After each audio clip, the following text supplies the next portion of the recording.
The Startup Retro is a new podcast from the team behind Overnight Success. A weekly show where we help you level up on the Australian startup ecosystem by giving you an insider's view on Aussie startups and venture capital. I'm Will Richards. And I'm Gemma Clancy. At OS, we curate the most important news and announcements across the ecosystem and explain a bit of useful context behind them. The Startup Retro podcast will follow a format familiar to our readers of the weekly newsletter, but offer an opportunity for much more discussion. So, if you want to keep your finger on the pulse of all things happening Aussie startups and venture capital, start your week by listening to the Startup Retro. New episodes every Monday, starting the 1st of July. The Startup Retro is brought to you by Day One, the podcast network for founders, operators, and investors.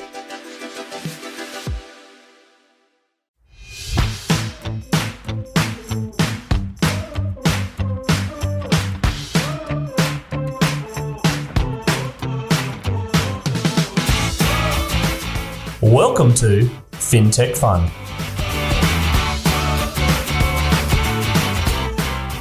FinTech Fun is a podcast where Australian fintechs come to share their stories. Hi, it's Chris Titley here. As part of the FinTech Fun podcast series, I'm joined by Dan Rudder and Josh Lehman, co-founders of Digital Surge. Thank you for making the effort to come to Newstead here in person. Thanks, Chris. Thanks for having us.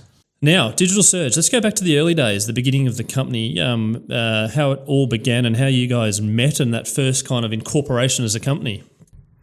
Yeah, sure. So we started Digital Surge back in 2017.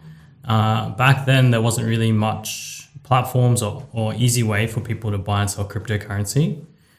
We started off as a bootstrap startup, working out the garage, trying to work out how to build a product and find product market fit. The first iteration of our product allowed people to buy and sell Bitcoin very easily.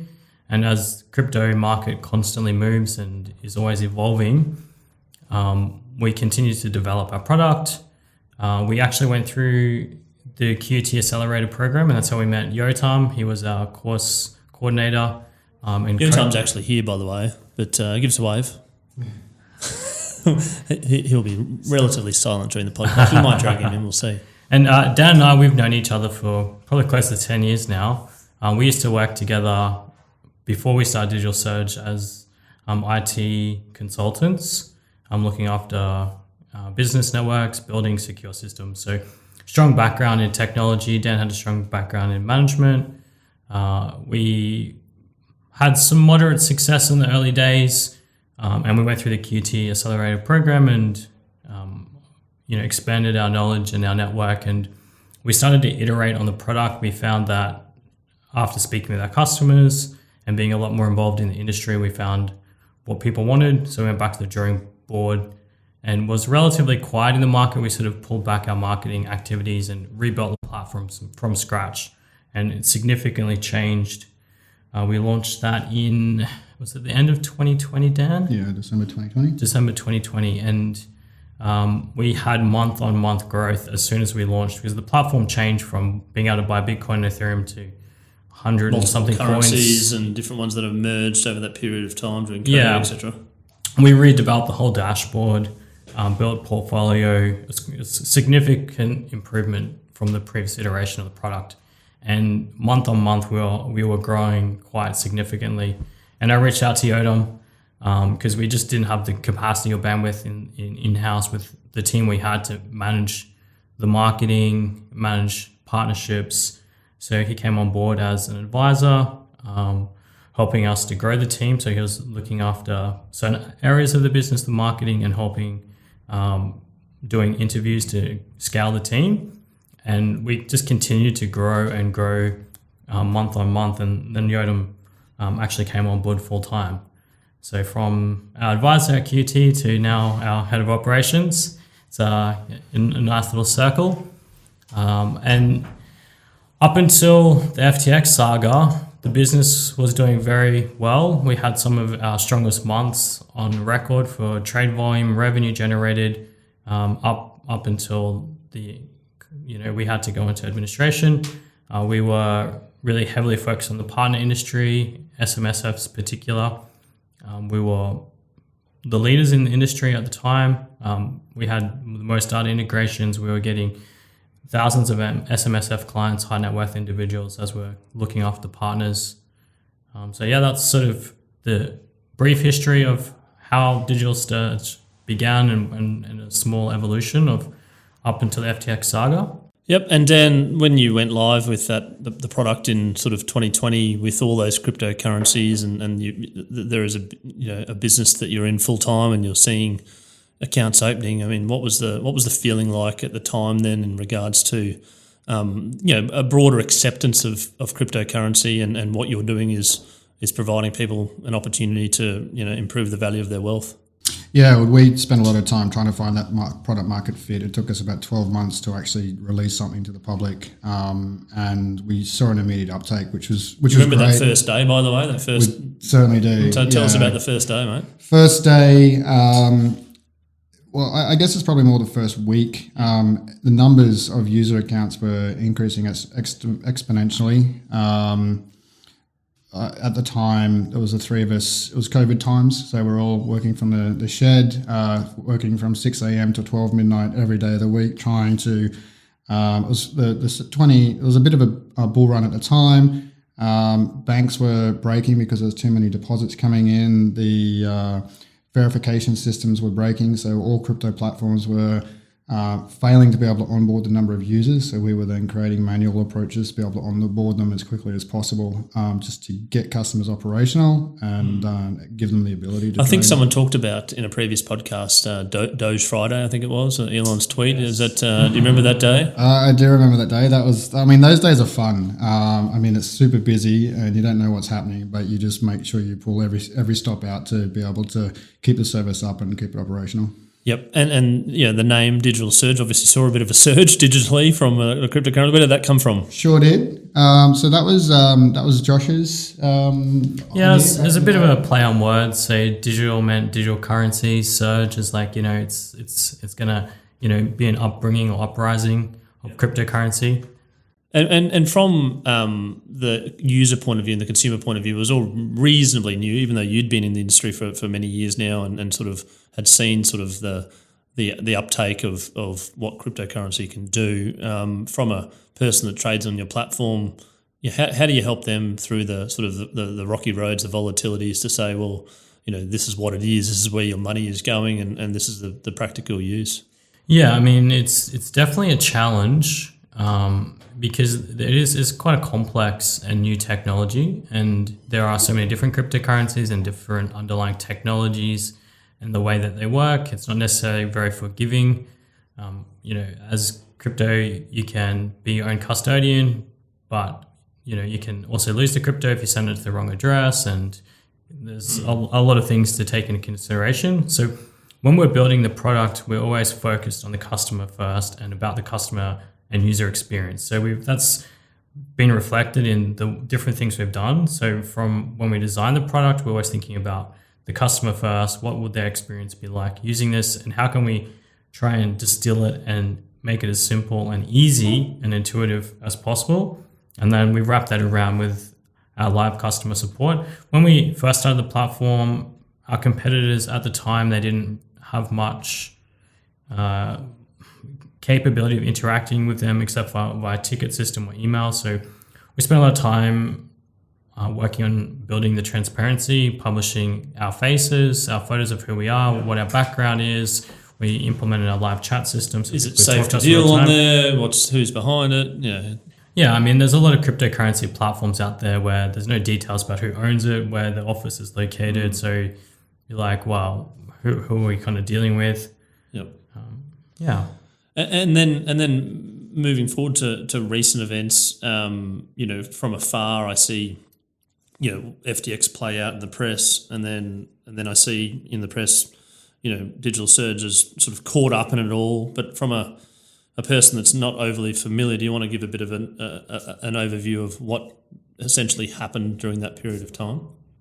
Yeah, sure. So I mean, it probably helps a little bit to understand how our business model works. So we act as a cryptocurrency broker, which means that when you buy cryptocurrency from Digital Surge, we use our technology to find the best available price.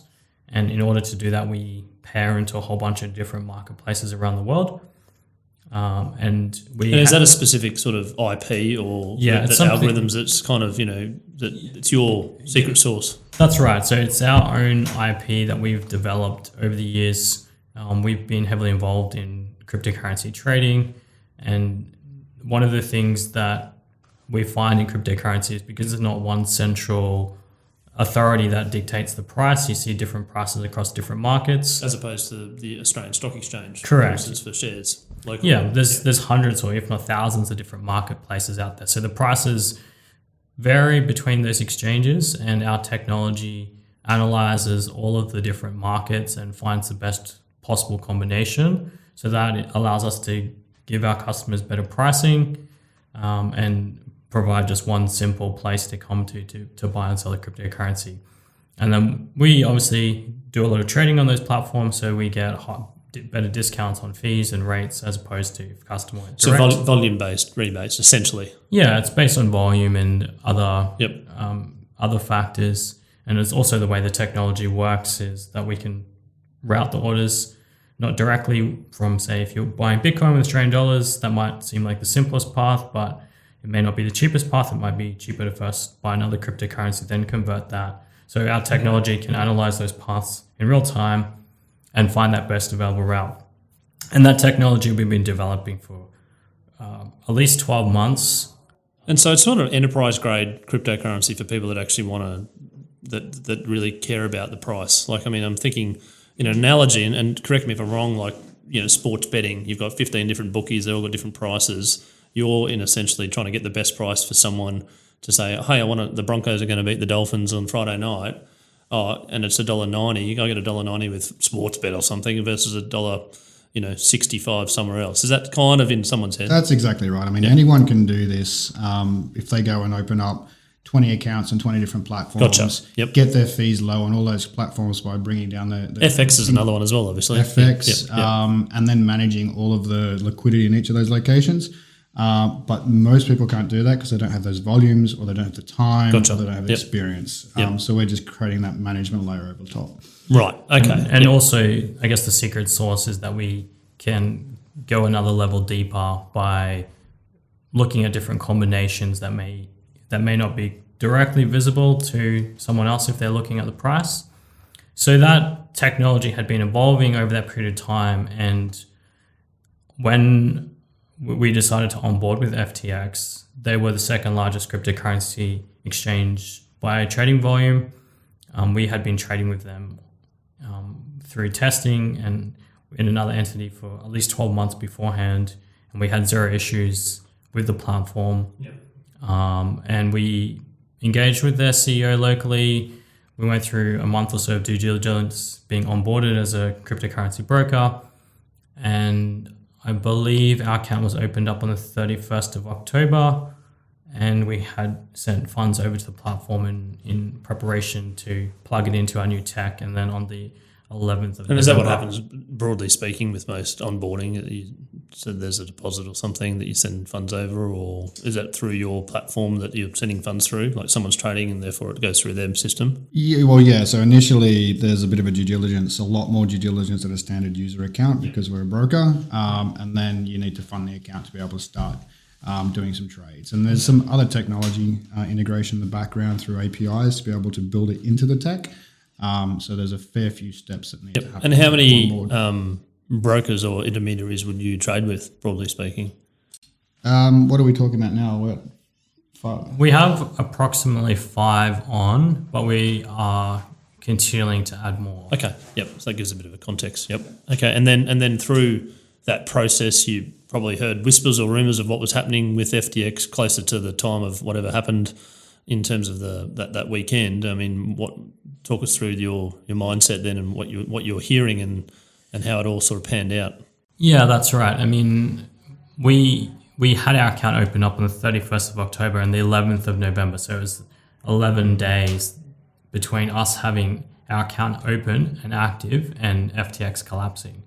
So that time frame was it rapidly deteriorated. So I think it was the Wednesday or potentially Thursday we had some issues with withdrawing from the platform, we reached out to the local FTX CEO. He didn't have any insight as to what's happening. He's like, yeah, it seems like the withdrawal stuff. We'll get back to you soon. Like there was no one knew what was the actual problem officially. And then I believe the Thursday morning, Sam Bankman-Fried made an announcement on Twitter saying they've come full circle. They're selling FTX back to Binance, and Binance will basically be taking them over.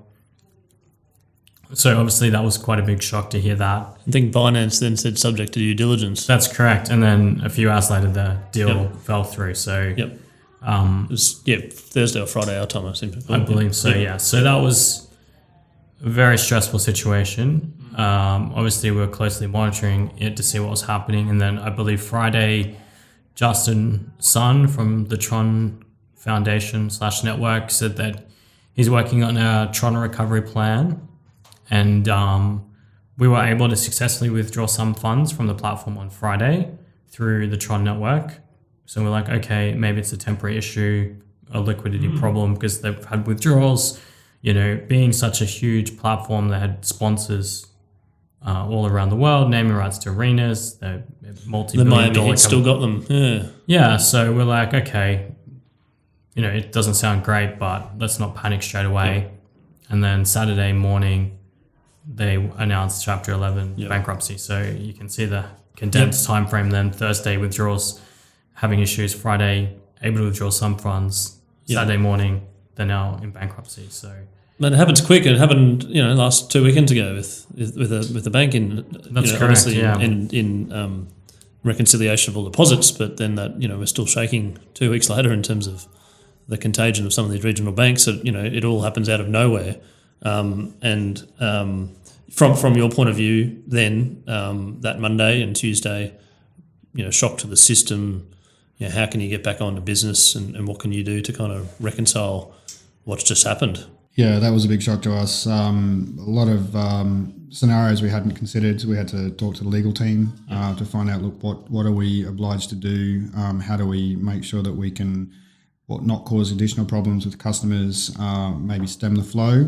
So we spoke to legal experts, and out of that, it was determined that the first thing we need to do is pause deposits and withdrawals. So we did that. That bought us some time to be able to go through all the legal avenues. So we investigated multiple options. We spoke to other industry players about potential buyouts or bailouts, none of which ended up coming to fruition, but it gave us that time to at least investigate that. And then the final solution was to create a recovery plan ourselves, and that was through the VA process. Yep, and so the company went into voluntary administration, and other people came in and ran the company for a period of time. And tell us about that process and how that's, where we're at now. Yeah, so again, this was all new for us. So we interviewed a couple of administrators beforehand, before selecting one. We wanted to try and make the right decision. So we spoke to 3 different organizations. We ended up going with KordaMentha. They had the most experience in crypto in Australia, hands down. They've dealt with multiple. They were actually dealing with the FTX local issue.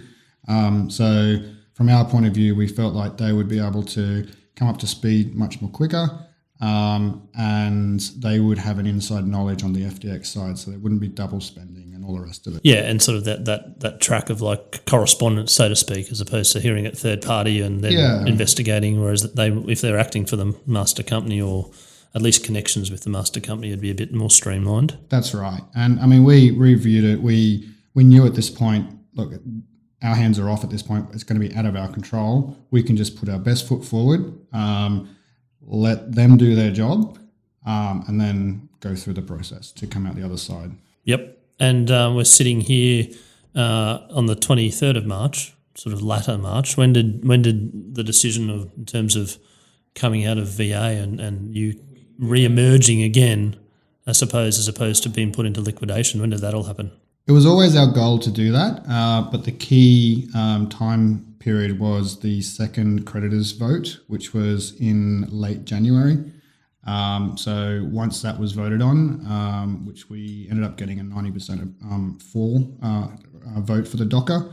That then approved the Docker, and we had I think it was about 3 weeks where we had to go through legals to officially put the Docker together, get everything signed off, get all the negotiations done.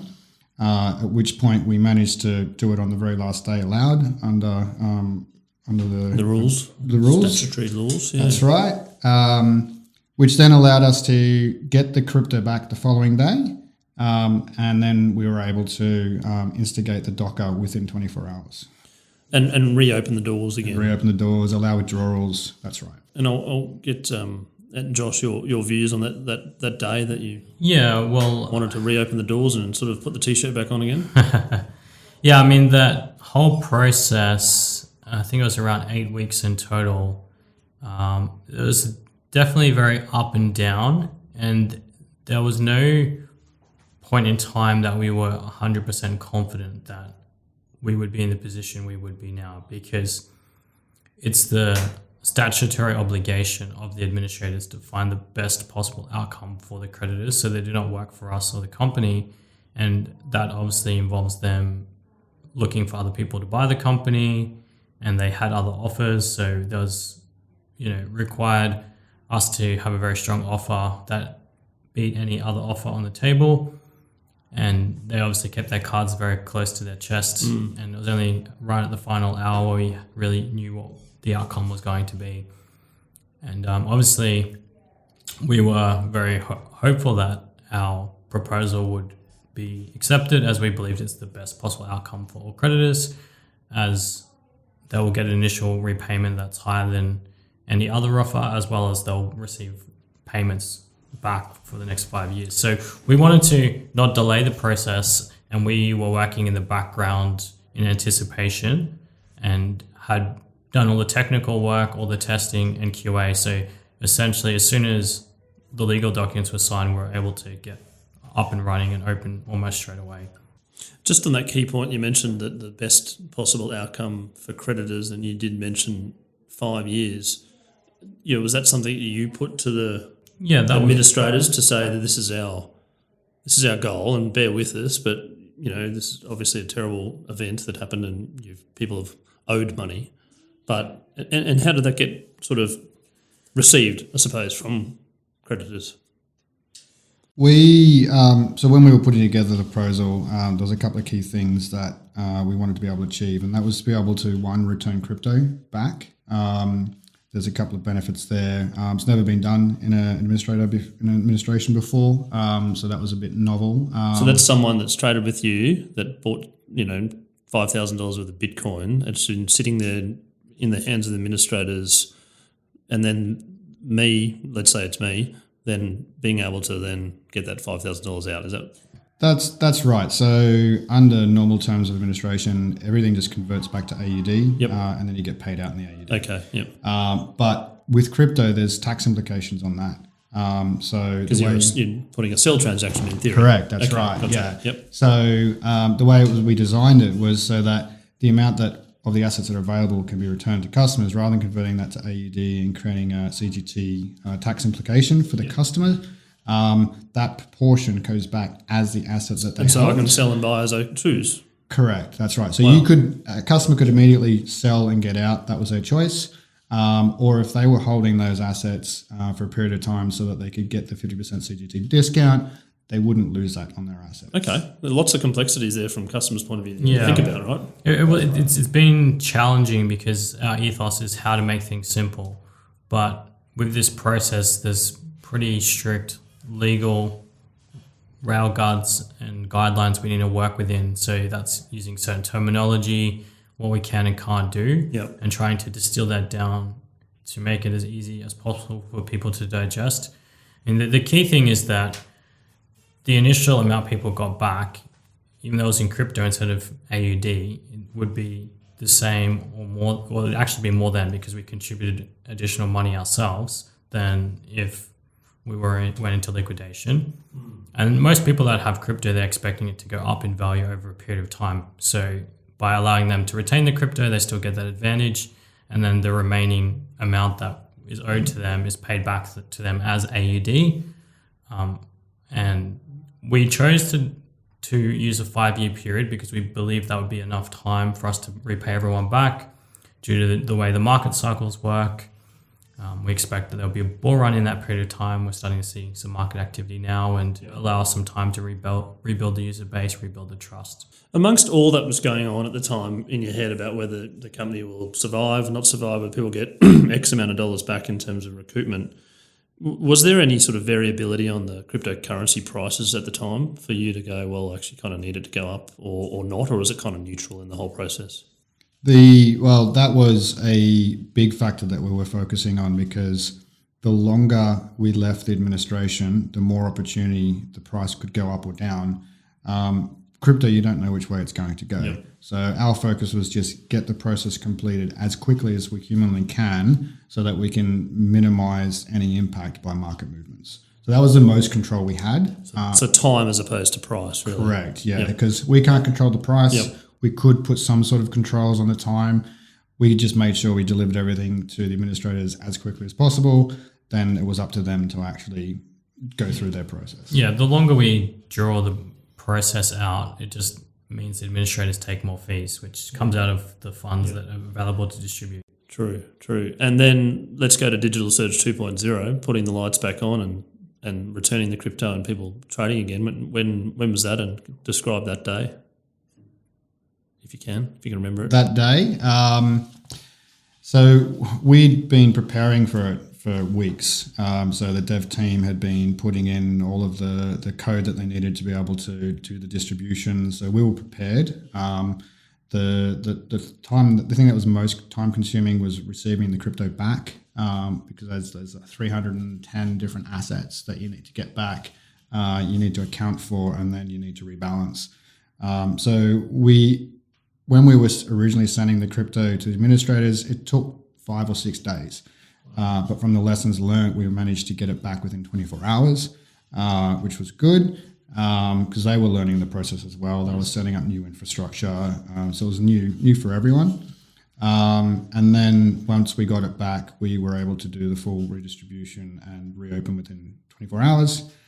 For us at this point, this was the unknown. What is the customer base going to look like afterwards? There's obviously the brand risk, correct, the press that you went through. Yeah, that's right. So the unknowns, how many customers are going to stick around, how many customers are going to withdraw their funds to cold storage and then maybe return them later. All in all, I think with the retention was higher than expectation. We had multiple scenarios that we're looking at from anywhere from 100% through to 20%. So we're probably midway in that range. And we've got a strong focus now to rebuild trust. And there's a few lessons that we've learned through this process. We're working with legal teams to be able to try and create a true managed custody solution, so that irrespective of what happens to a business, the assets that are held the ownership is maintained by the customer. Right, and that's probably one of the broader issues with cryptocurrency to the main street. Yeah, that's right. And right now, if you look at the way that assets are held within a business, the assets are the businesses. So there's some real challenges to be able to design a solution that under all circumstances, you're going to be able to guarantee that for the customer. And that's what we're working on right now. And that's what we believe that we can create and hopefully propagate to the rest of the industry. Two questions on what I've learned in this podcast, which is fascinating, by the way, in terms of the learning process. You mentioned something like 300 currencies.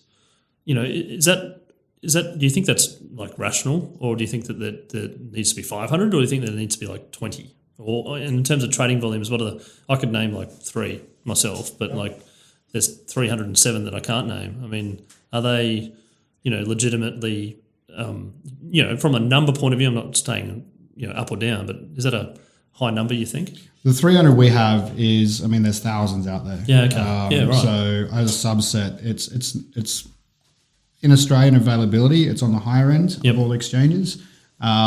But as to the use case and usability of every single one of them, that's definitely open for debate. Yeah, okay. And there's projects that do disappear. It's one of the things with crypto, you do need to be aware of what you're investing in. There is a bit of a learning curve, and that's something we do try and help customers with. And then, the Digital Surge 2.0, you're excited. I mean, you're back here, you're talking to me, you're telling your story about what you went through. You went through a huge, event which put you in all sorts of different directions, probably from your mindset and from your headset. And now you're sitting here, allowing customers to trade cryptocurrency again. Firstly, how does that feel? And secondly, the next 6-12 months, and also, I suppose, a $4,000 or $5,000 kick in the Bitcoin price always helps, I would assume, in terms of people doing things and being more active.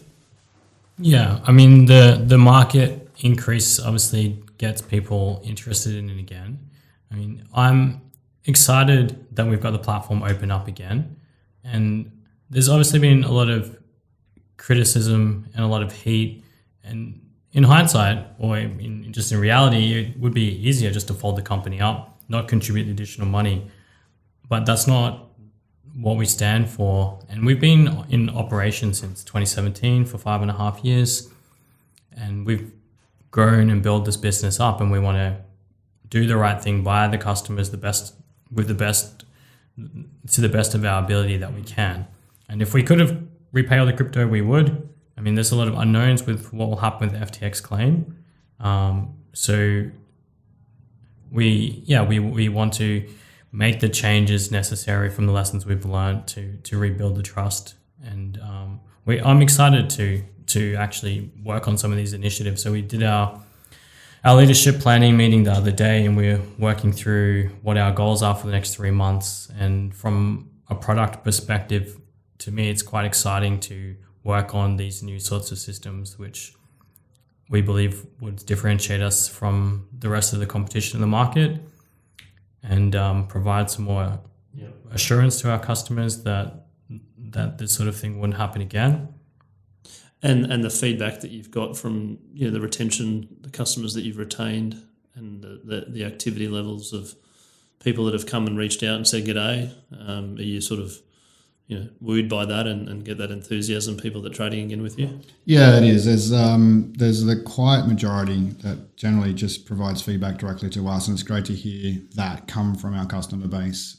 There's obviously the noisy minority that we still need to reach as well. We're here to try and do well by everyone, and we're glad to be back, and really focused on building that trust over the next 3 to 6 months. Josh and Dan, thanks so much for coming in and sharing your story, which has been a rollercoaster story over the last little while, and certainly nice to have you here to chat about the future prospects and telling the story as it played out. So I really appreciate that, and looking forward to catching up. Fantastic. Thanks, Chris. Thank you very much. For more information on Sub11, jump onto our LinkedIn or email me, chris@sub11.com.au. Thanks for listening.